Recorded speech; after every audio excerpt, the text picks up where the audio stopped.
ESPN 1420 and ESPN1420.com. So joining us now on the Great Scott Show, the Great Sports Callers Open Think Tank, Kendall Rogers, the national writer, managing editor of D1 Baseball on Twitter, at Kendall Rogers D1, and plenty of college baseball fans in South Louisiana, as you know, Kendall. So plenty of fans anxious to hear you chime in about a number of topics. How are you today, man?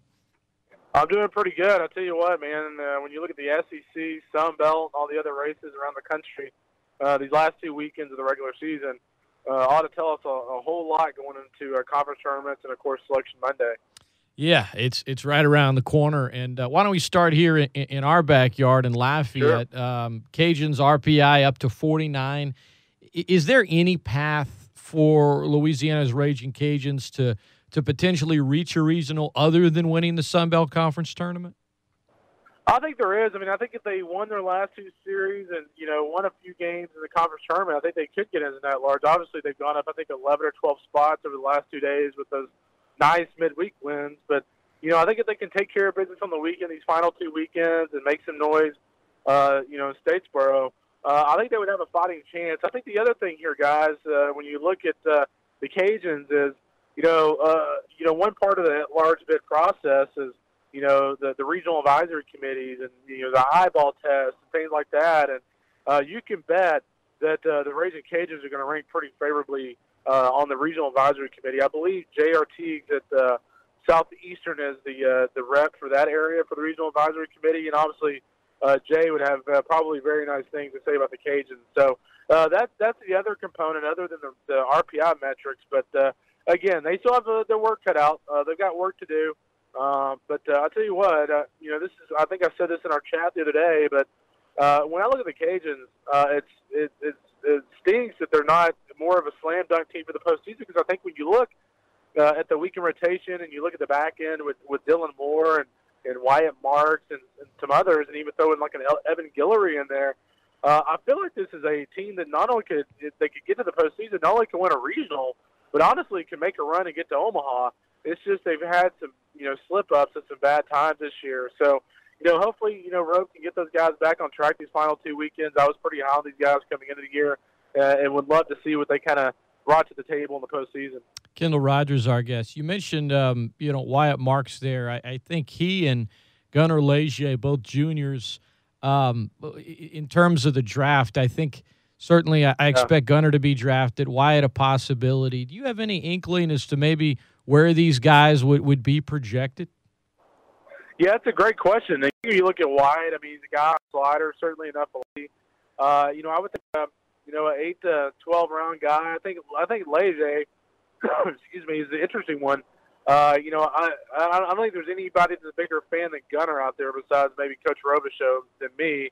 But, obviously, let's be honest here. I mean, he's a mid-80s left-hander. Right. But when it comes to pure stuff, I mean, he's got nasty stuff, and he's got all the intangibles. He's like, I call him one of those guys that you want to take home to mom and dad if you're the girlfriend of him. And he's got a great makeup. He's going to be a great clubhouse guy, a great guy for your system. And,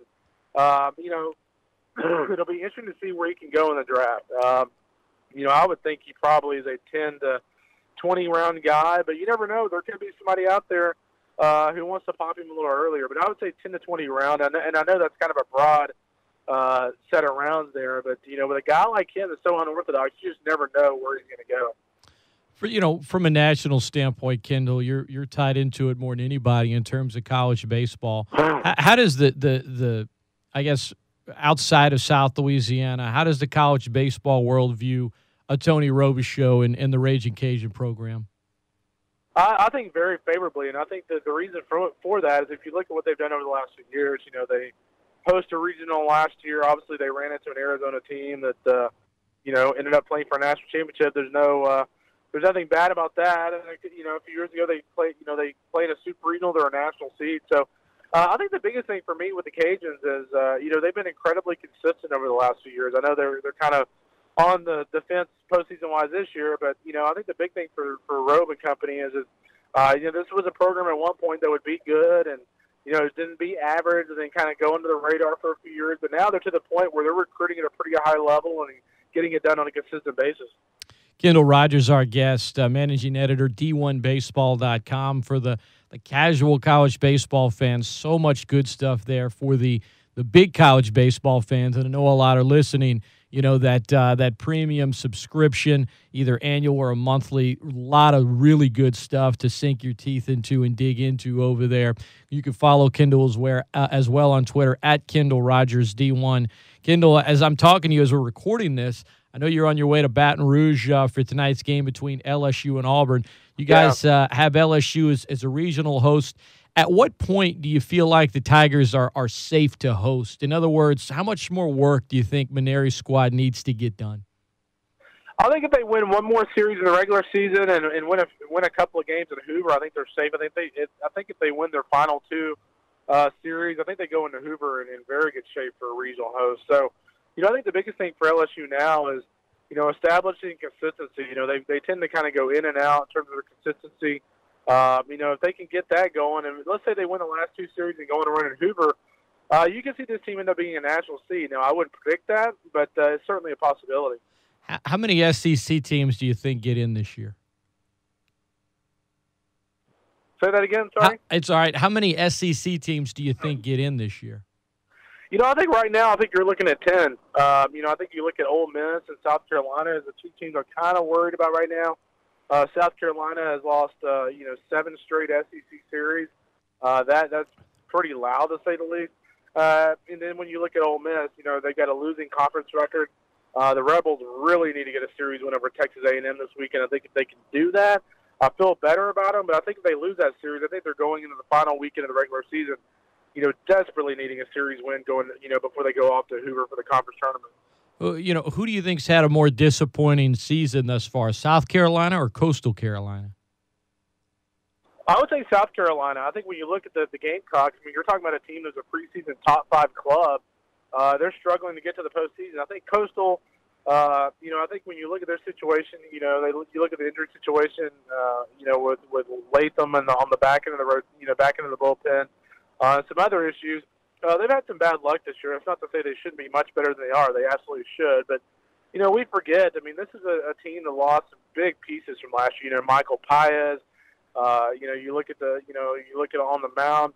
Losing some big name guys. Andrew Beckwith has not been the same guy as he was last year on a consistent basis. So, I think Coastal, obviously, they're in rough shape right now. If they don't have a single win over against RPI top 50 teams, they will need to win the conference tournament. But I'll tell you what, if they can get in the conference tournament, with Alex Cunningham and with, Beckwith and a few others, Bobby Holmes, they can make some noise again.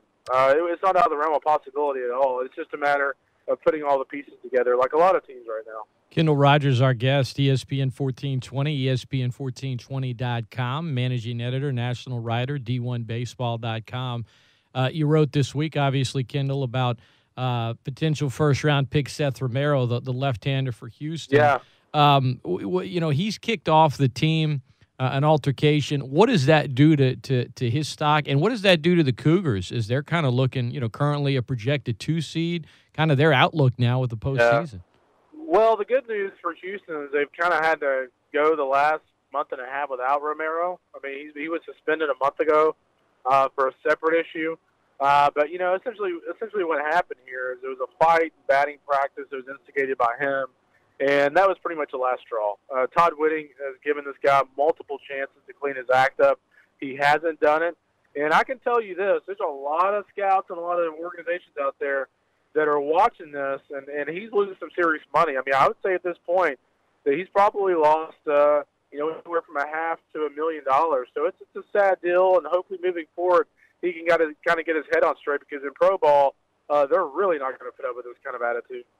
Wow, that's some serious change there. That's not to be messed with. Hopefully, he can get it together.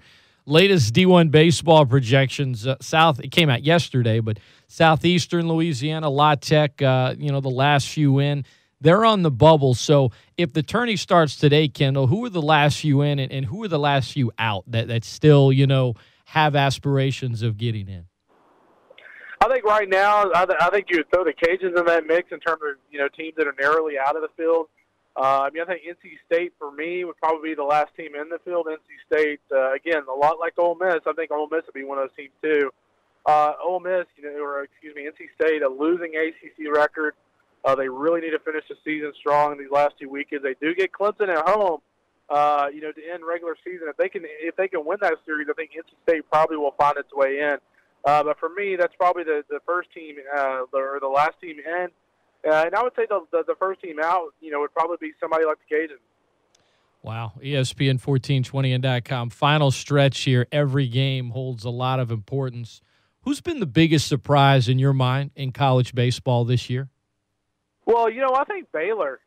Baylor's a team that coming into the season, I think we had predicted 7th or 8th in the Big 12, and Steve Rodriguez has done a great job. Now Baylor's not ranked anymore; they haven't been ranked in a while.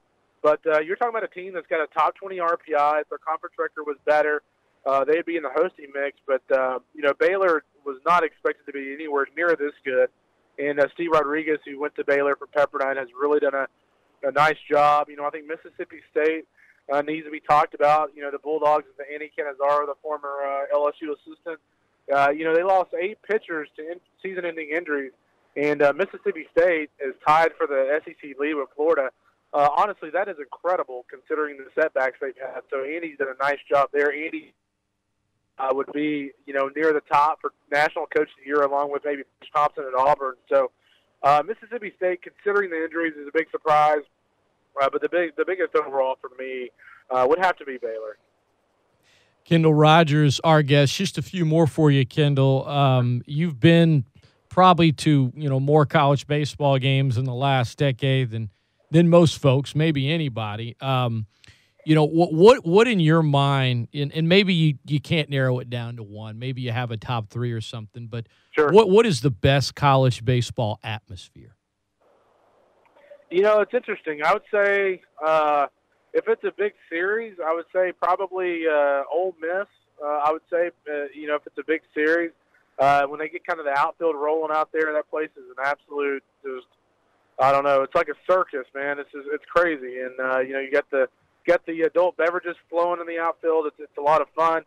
I think one of the best atmospheres I've ever seen, and and I haven't been in the game to the new Russo Park, but I think one of the best atmospheres I've ever been a part of was that Super Regional a few years ago when the Cajuns played Ole Miss. I kind of fell in love with that place, and it kind of like Alex Box. I just really hope that the atmosphere in Lafayette does not change. I think with the box, when they built the new box, and they needed a new ballpark. Let's not kid ourselves here. But I really felt like the edginess and kind of the raucous nature of the ballpark kind of left a little bit when they opened the new box in Baton Rouge. And so I hope that same thing doesn't happen here with Russo. Well, I'm not as well-rounded as you in terms of number of ballparks I've been to, but I can tell you, as somebody that's called games there and sat in the media and a couple of times just in the stands this year, it's still got a great baseball feel. And they're still working on they're still working on different aspects of it. But next time you come down here that the fans are going to be ready to show you a good time and make sure they put on a great atmosphere for you. Kendall Rogers has been our guest. Last question, Kendall. I know you've been asked this on Twitter before, and I've seen you kind of give short answers. How did you get to the position you're at, covering college baseball at a prominent level for a living? It's funny. I started doing this back before I was even in college. I was in high school in East Texas. I kind of fell in love with college baseball when I started going to regionals and Southwest Conference Series. My dad's an A&M grad, and so I started going to games over at A&M. And as we all know, A&M's kind of one of the better atmospheres in college baseball, and I kind of fell in love with it. So I started a Big 12 blog that kind of formed into a kind of a regional site back in the early 2000s when I started school at Texas A&M, and that evolved into the national beat. So I've been doing the national beat here for about 13, 14 years. I'll tell you what, people always ask me, don't you want to move on to college football or something like that? And my answer is always absolutely not. I could go cover college football. I could go be a scout or something if I wanted to. But I love college baseball. I love the players involved. I love the coaches involved. The fans, I have such a connection with the fans, just the passion involved. And I love the personal nature of it. And I wouldn't trade it for the world, man. I love going to all these ballparks and, it makes my day every time I go out and being able to watch some college baseball. That's why I love a guy like Gunnar Leger. I mean, if you cover college football, how many Gunnar Legers are there in college football, or how many Gunnar Legers are there in professional baseball? If you're covering MLB, there's not a lot of those guys, but in college baseball, there's a lot of those guys. So I love it. And, hopefully I can continue doing this for several more years. Well, I think it's safe to say you found your calling and your niche, so I don't think you have to worry about that. Kendall Rogers has been our guest, recording this interview on his way to Baton Rouge. Safe travels on I-10, Kendall. We really appreciate the time, man. Folks, d1baseball.com. You can also check out that annual subscription. Give Kendall a follow on Twitter at Kendall Rogers D1. And again, online at d1baseball.com.